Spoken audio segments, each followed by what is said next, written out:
Hi అండి, welcome to Vasantha vibes. ఇక్కడ మల్లెపూలు చూస్తున్నారు కదా.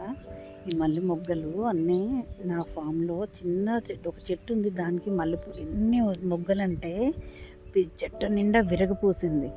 నిజంగా అది చూసి ఎంత ఆనందం వేస్తుందంటే, నేను ఎప్పుడూ రాసుకున్న కవిత గుర్తొచ్చిందండి.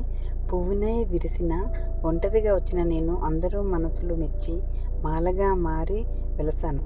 ఎక్కడికి చేరుతానో దేవుడి గుడికో, ముదిత జడకో, ఎవరి మెడకో, పెళ్లి మండపానికో, అభినందన గుచ్చానికో, భ్రమరం మకరందాన్ని గ్రోలడానికో, చివరికి అంతిమయాత్ర అలంకరణకైనా నా పుట్టుకకు సార్థకత కలిగిందే పున్నమ్మె వెన్నెల్లా విరిసిన నా మోమే కదా. చాలామందికి ఇలాంటి చిన్న చిన్న కోరికలు ఉంటాయి కదండి. ఇలాగ మొగ్గలన్నీ చెట్టుకి ఎన్ని వస్తాయి, తెంపుకొని మాలలు కట్టుకోవాలని. సో ఆ కోరిక నాకు కూడా ఉంది. అది చక్కగా ఇప్పుడు నా ఫామ్లో చెట్టు అంత విరగపోయడం వల్ల నేను కూడా ఆ కోరిక తీరింది. మీ అందరికి కూడా ఈ వీడియో నచ్చింది అనుకుంటానండి. మీ అందరికీ కానీ నచ్చితే నా ఛానల్ని సబ్స్క్రైబ్ చేసి లైక్ చేయండి, కామెంట్ పెట్టండి. So thank you for watching.